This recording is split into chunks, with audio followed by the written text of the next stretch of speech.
You know, filed under the category of movie franchises that should have been abandoned a long time ago, you'll find under the D section Die Hard.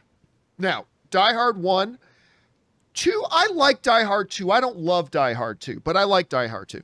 Love 1, obviously. 3 is actually my favorite.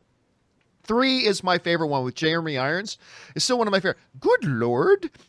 Samuel L. Jackson as Hey Zeus. No, it's just Zeus. I love him. The dynamic between Samuel L. Jackson and Bruce Willis in that movie was absolutely fantastic. Oh. And then they kept going. And they kept going. Yeah. And they kept going.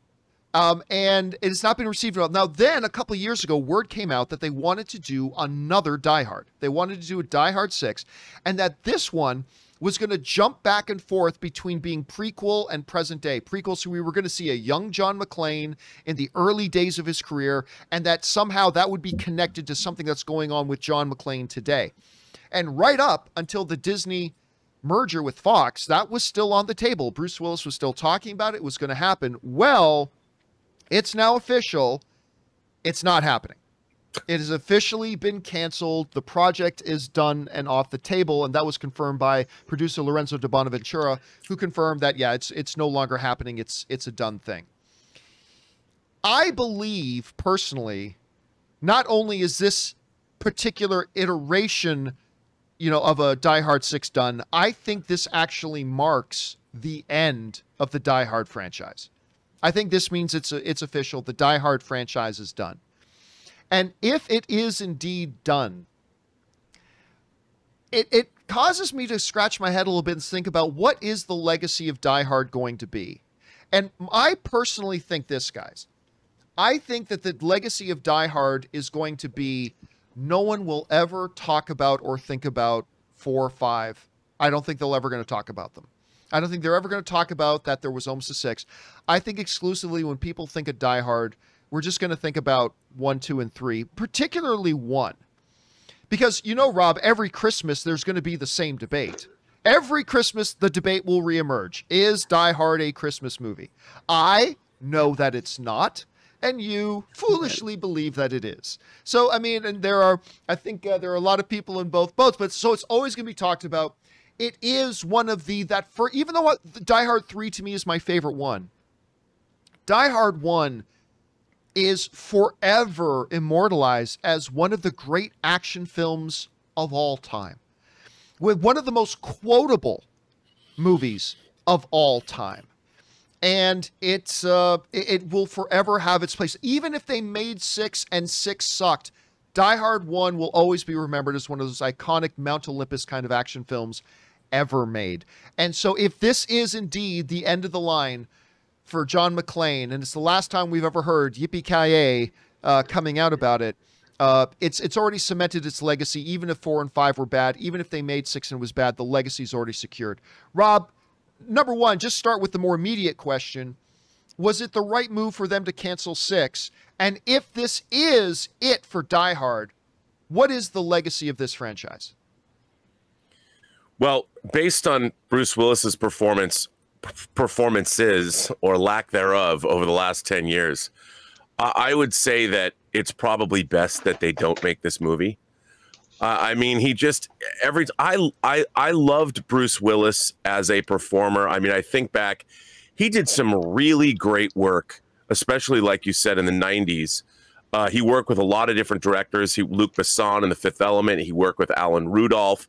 He did a lot of a lot of great work where he was in an incredibly diverse slate of films. They were all over the map, and I never felt like he was phoning it in. I mean, over the last couple of years, it looks like he's been in these little movies where he gets paid $1 million to show up for a day or two, shoots a few scenes, and leaves, and they shoot the rest of the movie around him and then say he's the star. And I understand that because Bruce got to get paid. I understand. But it bums me out because I used to think that he was a great performer, and I really loved him. I loved him. I loved the energy that he brought. I loved his sort of wry humor. Hell, I even love Hudson Hawk. A lot of people hate that movie. There's a lot of things I love about Hudson Hawk, Richard E. Grant and Sandra Bernhard being the two greatest things about that movie. But like you, I mean, Die Hard, not only is Die Hard one of the great action films ever made. For me personally, it was one of the most unexpected movie-going experiences I ever had, because I went with my friend Taylor White in the summer of '88 to a public sneak.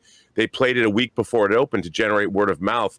And we were literally, as they said, blown through the back of the theater. I did not have many expectations for Die Hard, but one of the great things about Die Hard is its sprawling narrative and all the different points of view, from the crazy FBI guys to Argyle, the limo driver, to Hans Gruber's entire crew, the smaller stories within Hans Gruber's crew, Holly Gennaro and Ellis and John McClane himself.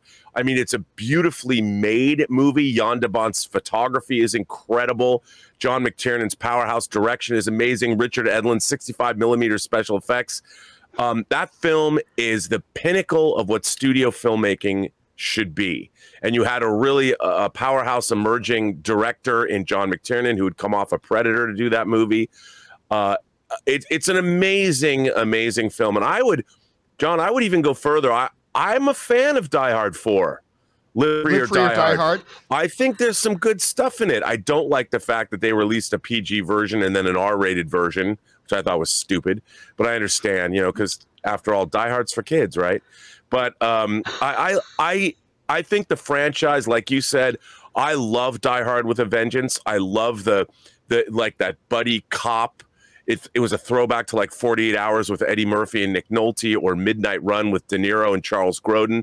I really like that dynamic between the two of them. And Sam Jackson was just great. And the humor in it was great. Loved it. So what can I say? There you go. I love the Die Hard franchise. Kimberly, let's ask you the same thing. Number one, was it the right decision to cancel this, or should they have gone ahead and tried to revitalize it? And number two, if this is the end of the line for Die Hard, how do you see its lasting legacy? Definitely. Well, first, the most important thing, Christmas joy does come through quippy one-liners, bullets, and explosions. So I disagree. But I'm at peace. I think I'm at peace with the fact that they didn't go through with it, because it is one of those classics where it's like, you know, if you're going to continue the story and it's going to make sense and you're still going to have that energy that John McTiernan made from the first one, then fine. But when it goes like this here, you're going to have to stop. You're going to have to stop yourself a little bit. So I am totally fine with the fact that they stopped it.